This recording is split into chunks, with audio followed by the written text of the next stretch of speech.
even people who eat meat, organ meats are still intimidating to a lot of people. They're still almost taboo for a lot of people. There's still this concept that if you didn't grow up eating it, it's strange and extreme and gross. While I have to preface that, of course, in most of the world and through most of history, it's been absolutely normal and commonplace.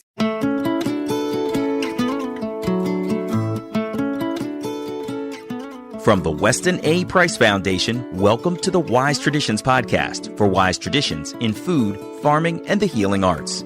We are your source for scientific knowledge and traditional wisdom to help you achieve optimal health.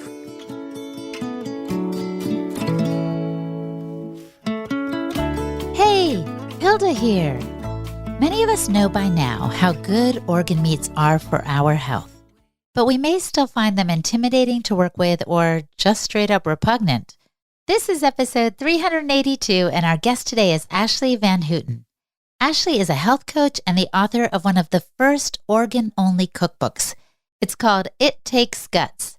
Today, Ashleigh gives us tips on how to actually begin not only preparing, but also enjoying these nutrient-dense foods.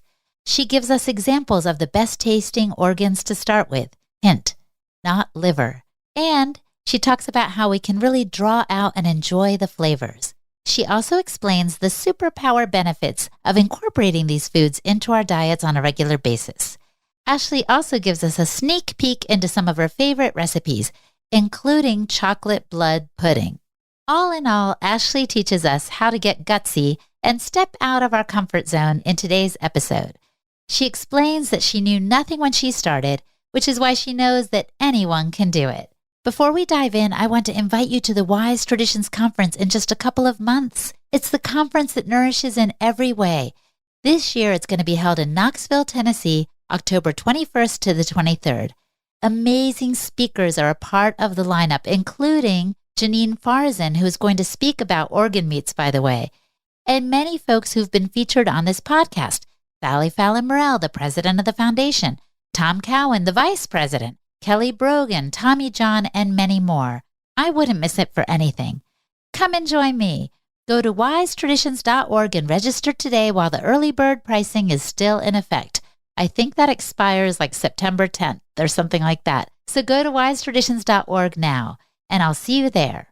And a quick shout out to Upgraded Formulas.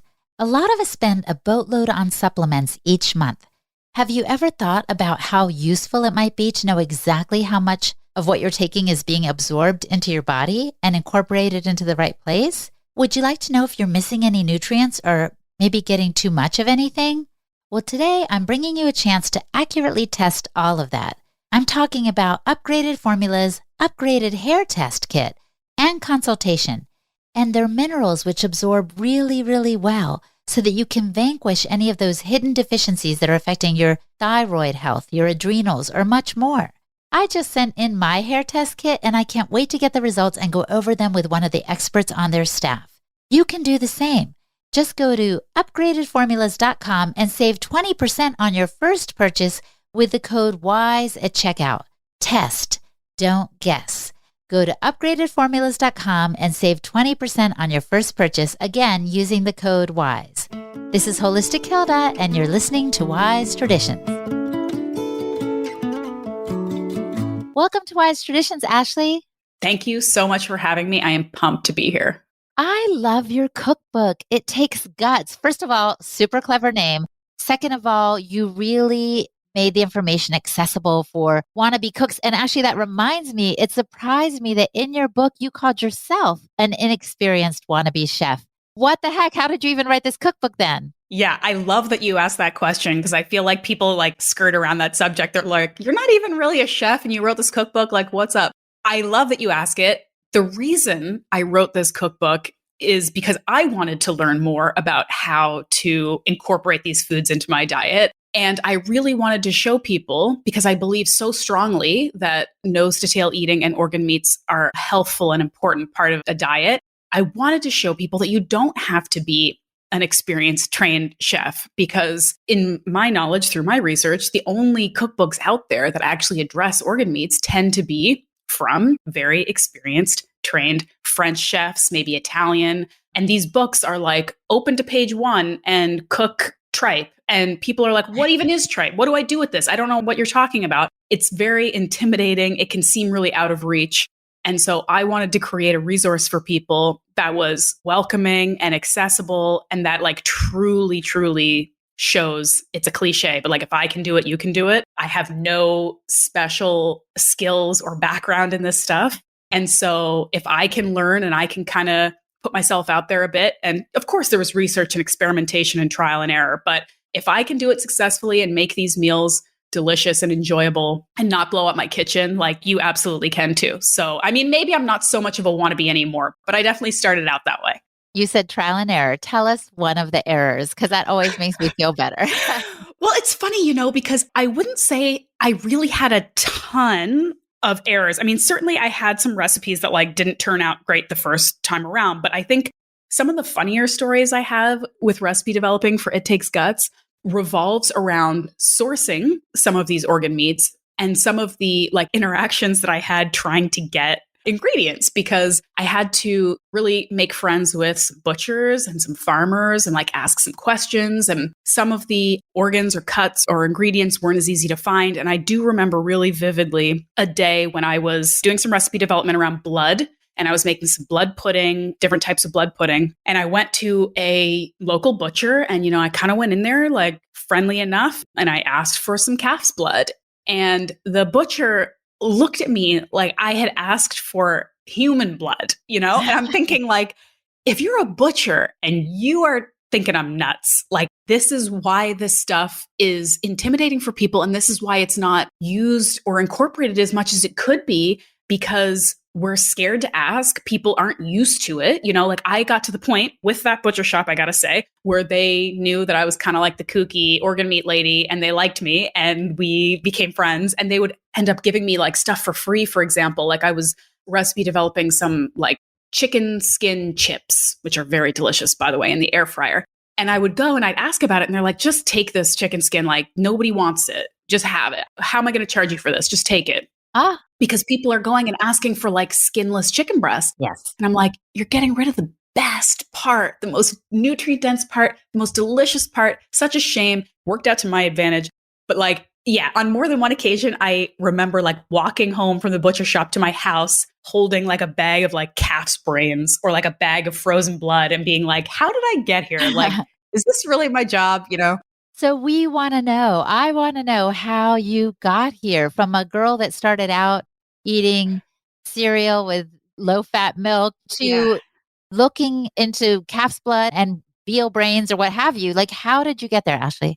So yes, I ate totally kind of standard, normal American diet. I come from a family that was, I think, is concerned with feeding their family in a healthy way as much as anyone else. But we weren't adventurous eaters. We weren't overly sort of knowledgeable about this stuff. And so I was born in the 80s and I grew up in the 80s and 90s, and we ate low fat stuff because that was healthy, and whole grain stuff because that was healthy, and whatever, Dunkaroos in your lunch because that's what kids wanted. Like that's sort of how I ate. But looking back, I can see in retrospect that I always had a tendency towards like animal protein, towards sort of the fatty, gristly, gamey, kind of really rich, delicious stuff.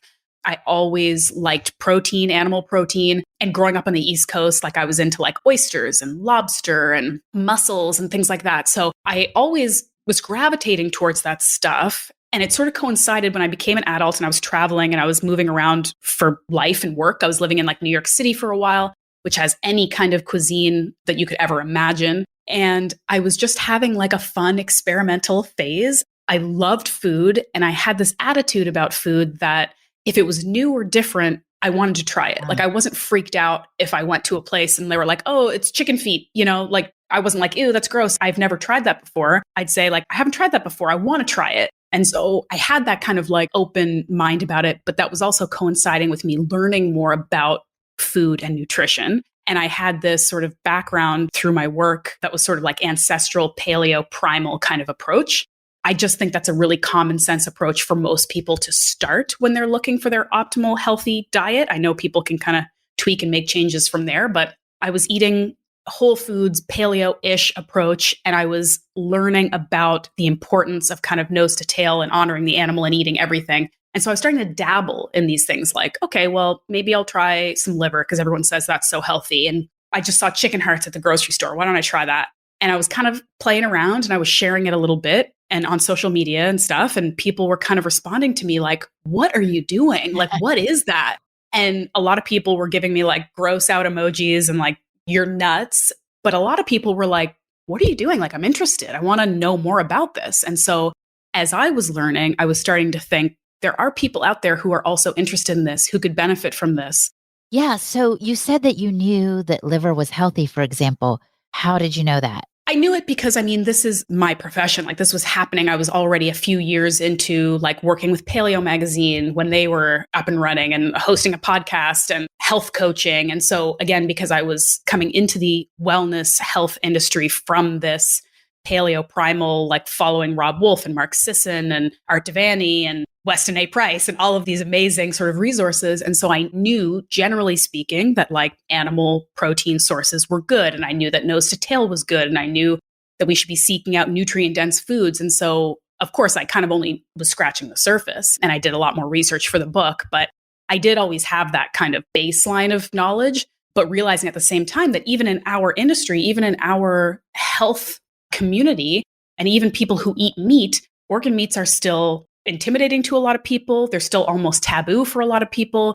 There's still this concept that if you didn't grow up eating it, it's strange and extreme and gross. While I have to preface that, of course, in most of the world and through most of history, it's been absolutely normal and commonplace. It's really more about like modern North American mainstream culture that thinks it's weird. So I have to recognize that because I get a ton of people messaging me saying like, of course, this is amazing. I eat this stuff every day. And, you know, I appreciate that. But yeah, so I knew that it was something that I wanted to pursue personally for my own health and to be more mindful about my own eating decisions, you know. So let's talk about that. What makes these foods, these kind of different cuts, as you've been discussing, the blood, the brains, the liver, what makes them so healthy? Can you give us just a couple of reasons why we should eat them if we don't? Yeah, I mean, I think, again, I'm speaking mostly to the animal protein eating community. Like, I'm not going on a crusade trying to get vegans to eat liver, but I'm saying to the vast majority of us who still do eat some animal protein or animal products and recognize the health benefits of those. We're talking essential amino acids that our bodies need to function, that we have to get from outside sources and that we get in the most bioavailable form in animal products. And then we're talking about micronutrients, vitamins and minerals that we need, that our bodies need to function.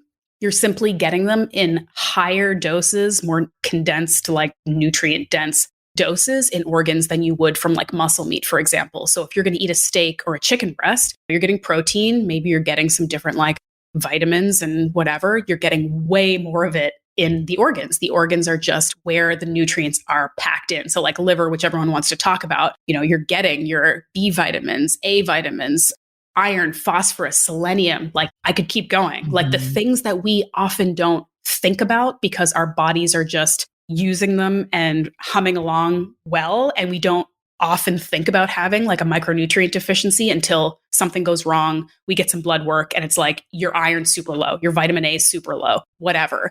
Our bodies are really, really good at taking those nutrients out of animal products and even more specifically, organ meats.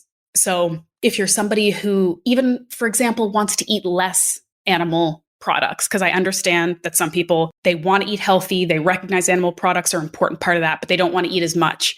A great answer for you is to look into organ meats because you can eat less and get as much or more of the benefits. You don't have to eat a 10-ounce liver steak every other night to reap really, really good benefits from the nutrition. You can eat like a couple ounces every few weeks and you're doing great. Yeah, so it's ethical too because we're not being as wasteful.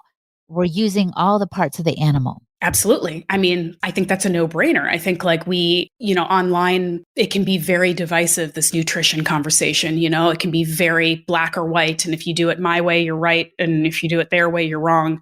But I think that most of us, really most of us, whatever end of the spectrum we're on, we want to eat healthy and do as little damage to the planet, the environment, the ecosystem cause as little suffering as possible. I think we can pretty much all agree on that.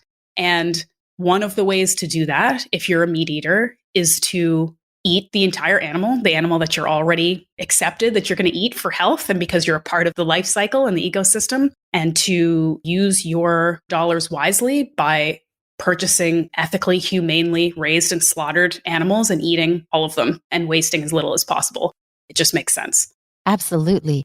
So we said earlier you were on the standard American diet, and now you've transitioned into being adventurous. You make a good case for this being kind of fun and tasty, economical, ethical, the whole shebang.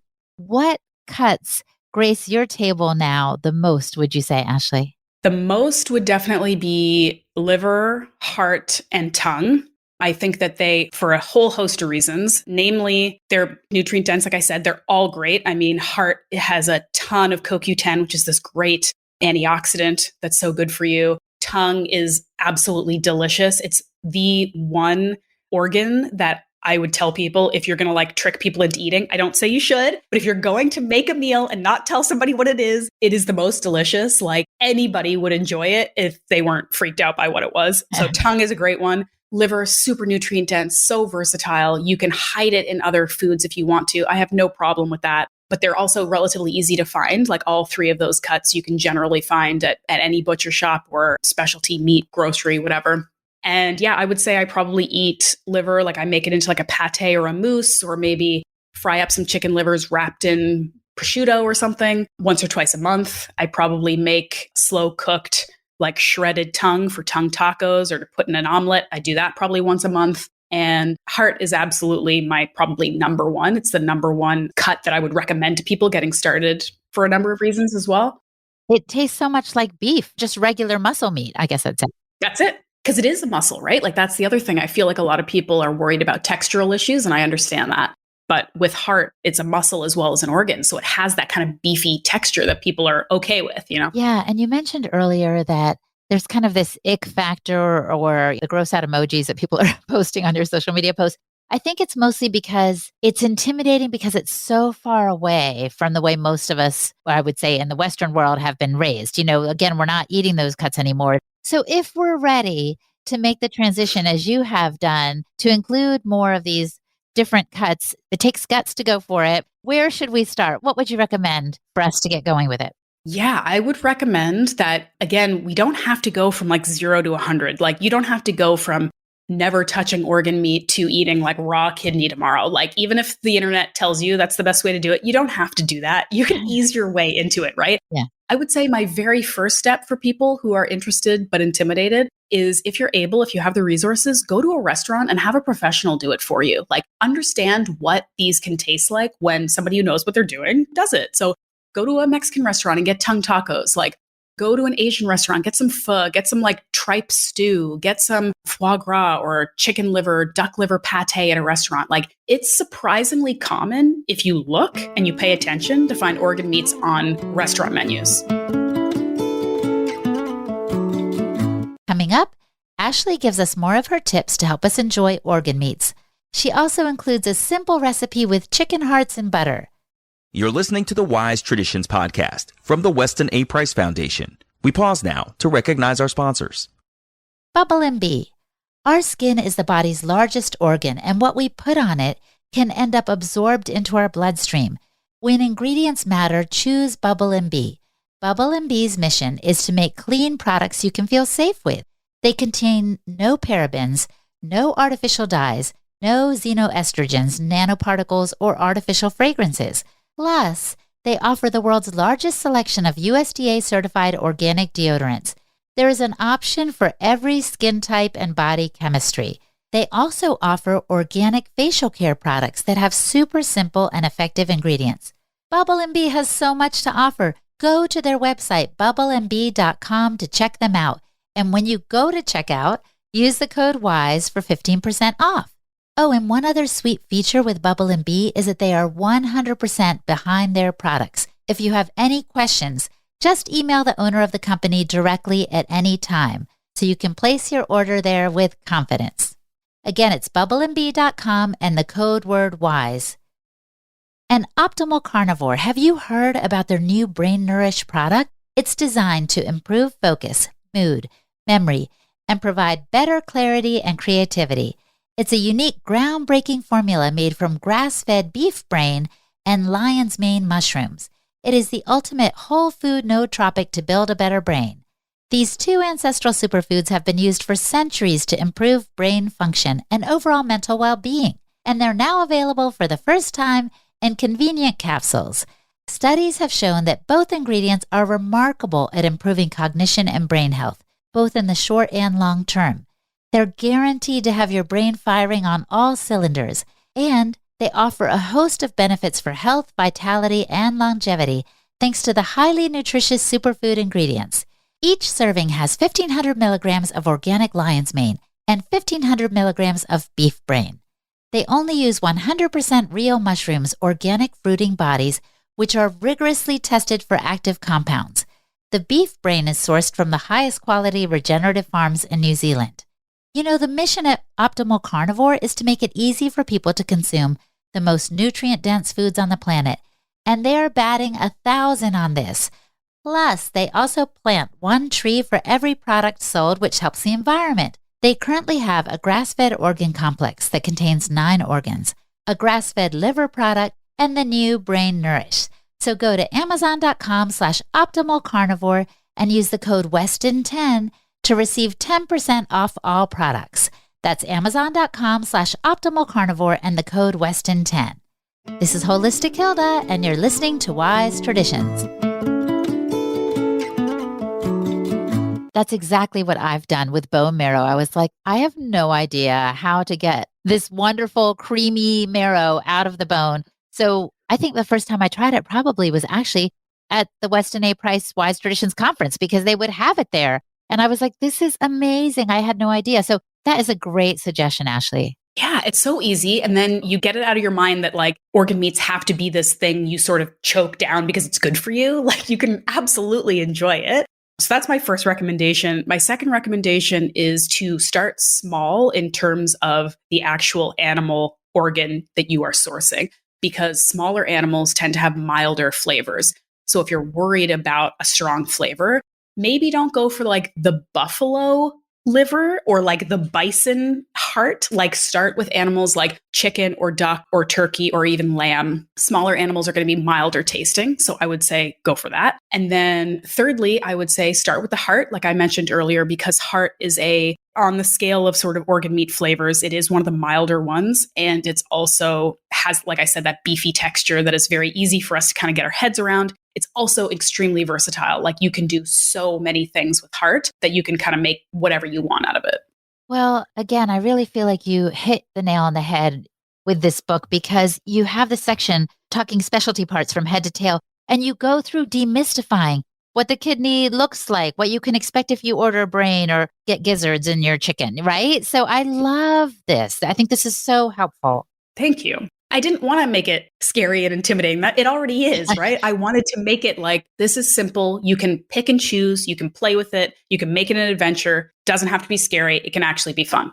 And you also labeled recipes so we would know which were the easiest to begin with. Like, what are some of the easier ones that you post in your book? Yeah, I mean, I've got a couple different like chicken heart recipes that it's funny because that was almost probably one of the first organs I ever started experimenting and eating myself. And I remember people messaging me and saying, how do you cook like chicken hearts? And I felt like answering like, I literally can't even make a recipe for you. You just put them in a pan with some fat and then you eat them. Like that's the recipe. But then of course, when I was kind of trying to get creative with the book, I came up with some other recipes, but they're so simple. Like you go to the grocery store, anywhere, you get a package of chicken hearts. It'll cost you a couple bucks. You rinse them off. You throw them in a pan with some ghee or butter or whatever fat of your choice, and you cook them and you eat them. Like it could not be more simple, and they're so delicious and just very, very crowd pleasing.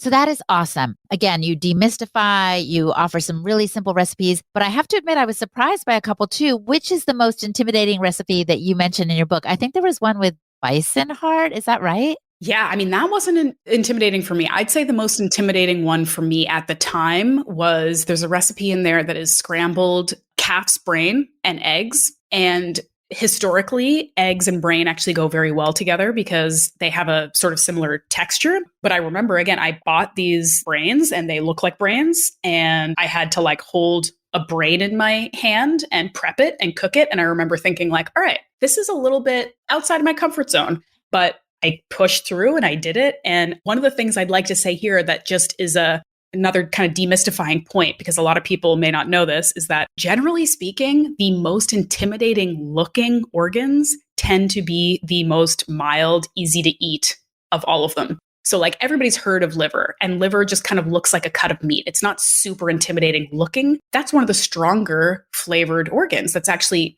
challenging for a lot of people to eat. But things like tripe, for example, like stomach, has no flavor. It's chewy, it has a texture, but has no flavor. That's why it tastes great in like spicy stews, because it absorbs the flavor of whatever you're cooking it with. Brain has a very mild, delicate, creamy flavor that when you cook it and mix it in with scrambled eggs, you can barely tell that it's there. But you look at it and you're like, that's a brain. Like, I'm freaked out by this, you know? So it's interesting. This is what I encourage people to do with the book, is open your mind, get rid of kind of preconceived notions, and realize that you can change your mind about things. Like something can look or feel one way and you can have a completely different experience. Actually, let's go back to the health stuff we were talking about a minute ago, because I know in homeopathy, they say like heals like, or like cures like.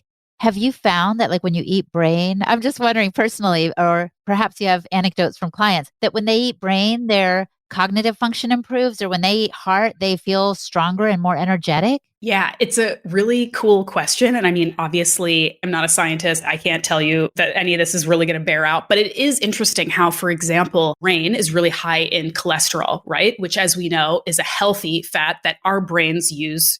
We need cholesterol to function. So it makes very common sense that eating this healthy form of cholesterol is going to be good for your own brain function, right? And I will say personally that one of the reasons why I have put myself on this journey of organ meat eating and sharing it with the world is because I work very hard on being a healthy, robust, resilient human being. But it wasn't until I started incorporating organ meats into my diet regularly that I noticed like a leveling up in my health and energy and resiliency that shocked me. Like it really did, without sounding too over the top or woo woo. Like nothing makes me feel better than when I'm eating liver regularly. I really do feel like it supercharges my body. And I think it's because it's just this gift that has so many of the things our body needs. And so, yeah, I don't know if I can say like brain makes your brain work better, but I will tell you that liver and eating organ meats has had an incredible positive impact on my health.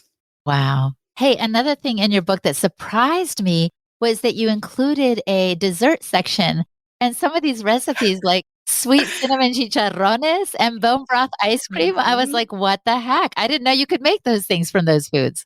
Yeah, well, I mean, I had to include a dessert chapter because I have a massive sweet tooth. Like I would get rid of salty foods for the rest of my life and just eat like sweets forever. And yeah, in my research, I was like, these things are very versatile. Like my favorite dessert in the book is the chocolate blood pudding, which is inspired by a very, very famous Italian chocolate pudding recipe where blood is used both as a thickener and also to enhance the flavor of cocoa, similar to how you might add like espresso or coffee to a chocolate recipe to kind of bring out the flavor. And it was one of the recipes also that my taste testing family and friends, who sometimes were more or less afraid to try my recipes, you know, I had to really convince them on this one. And they were like, this is incredible. It's so good.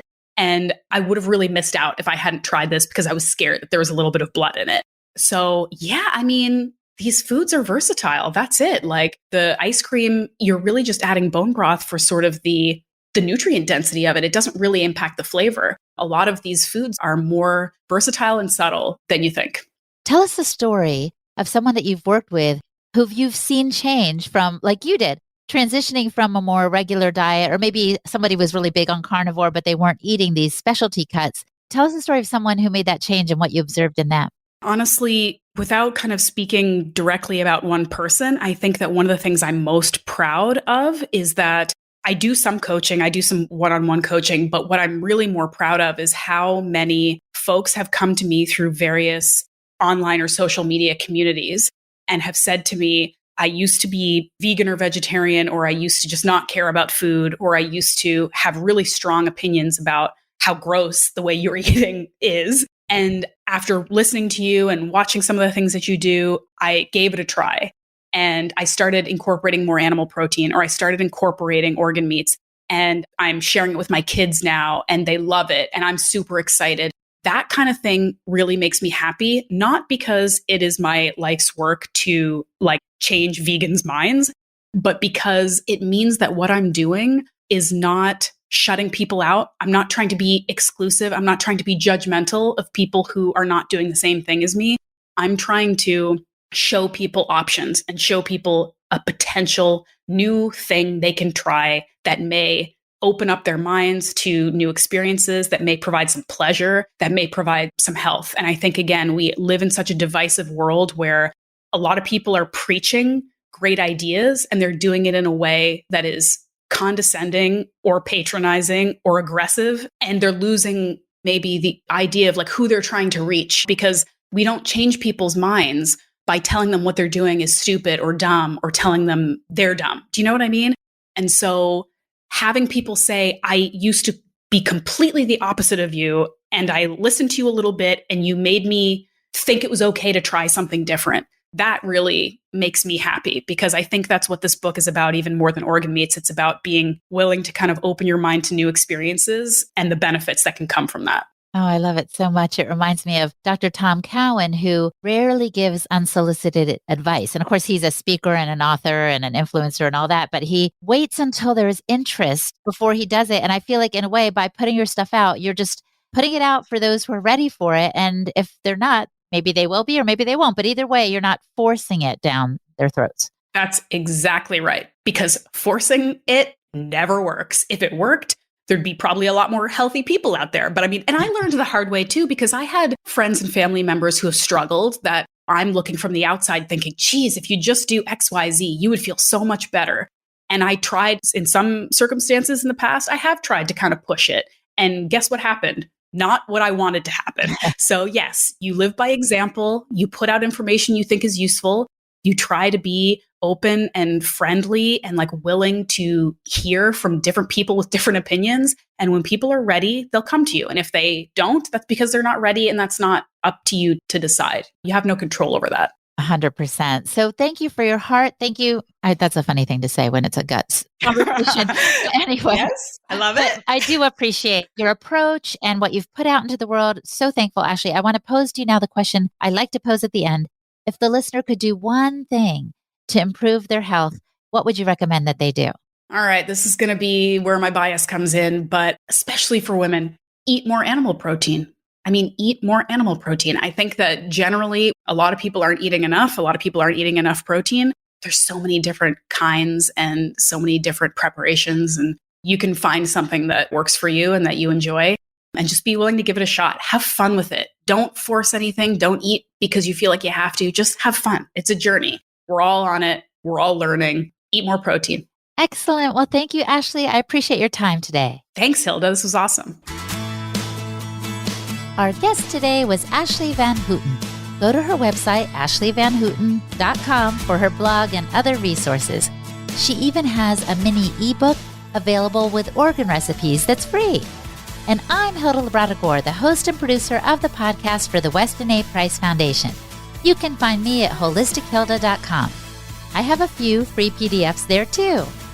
And for the transcript for this podcast episode, visit our website, westonaprice.org, and click on the podcast page. And now for a letter to the editor from a recent journal. As a Weston Price member and co-chapter leader, I've learned many techniques over the years for raising and cooking nutrient-dense food. As my diet has shifted from sugar-based to fat-based, I've grown to prefer the foods I've learned about through WAPF.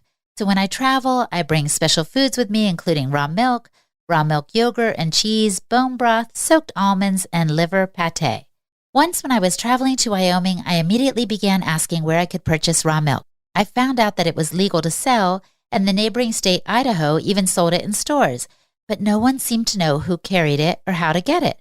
My children, their friends, and I quickly drank my broth concentrates, and then we were out of our accustomed foods. For a moment, I was frustrated, but then I remembered the Weston A. Price chapter leader food list. I went to the back of my winter 2021 Wise Traditions journal and looked up chapters for Wyoming. Yes, there was a group in Buffalo, and Susan Pierce was a chapter leader, so I sent her an email. To my delight, a few hours later, Susan contacted me with a list I needed. This sounded promising, but the farms and stores were all a few hours away by car, and some were over mountain ranges and were about to have a strong blizzard, so she searched some more. And one of her contacts told her about a special one-time winter farmers market taking place only 3 hours later that day in Jackson, the town nearest us. She assured me there would be a farmer there with raw milk, and we made plans to go. When we arrived, the market was an incredible sight, a small community of about 20 farmers with raw milk, raw cheese, raw cream, even skyr, a cultured dairy product, all kinds of meats, fresh juices, and line-caught Alaskan salmon. There were sourdough breads, vegetables and fruits, tallow, skin creams, honey, and even live music. I felt like I had stumbled upon the Holy Grail. This experience helped me better understand how to present our own food list in our community in Vermont, and I've also gained insight about the food list and who might benefit from this information. Thank you, Weston A. Price Foundation, for prioritizing food lists as a primary activity of each chapter. This is a letter from Lee Marinoff, a co-chapter leader in West River, Vermont. And actually, I've had Lee on the podcast. Hey, Lee, if you're listening, good to hear from you. And thank you for pointing out that the chapter leaders are here to serve you. You guys, wherever you travel, even internationally, please check the list of the chapter leaders that may be near you. It is definitely in our journals, but also on our website. Just click on the button or the tab that says Find Food and Local Chapters, and that will set you off in the right direction. And thank you for listening. Stay well, my friend, and remember that all shall be well, and all shall be well, and all manner of things shall be well. On behalf of the Weston A. Price Foundation, thanks for listening. We have many free resources to support you on your health journey. Visit westonaprice.org to find podcasts, articles, videos, and more. You can also find a local chapter near you for help in finding sources of great food. We invite you to support the Foundation's mission of education, research, and activism by becoming a member. Thanks again, and take care. Wise Traditions is a project of the Weston A. Price Foundation for wise traditions in food, farming, and the healing arts. The content on this podcast is provided for informational purposes only and is not intended to substitute for the advice provided by your doctor or other healthcare professional. It is not intended to be, nor does it constitute healthcare or medical advice.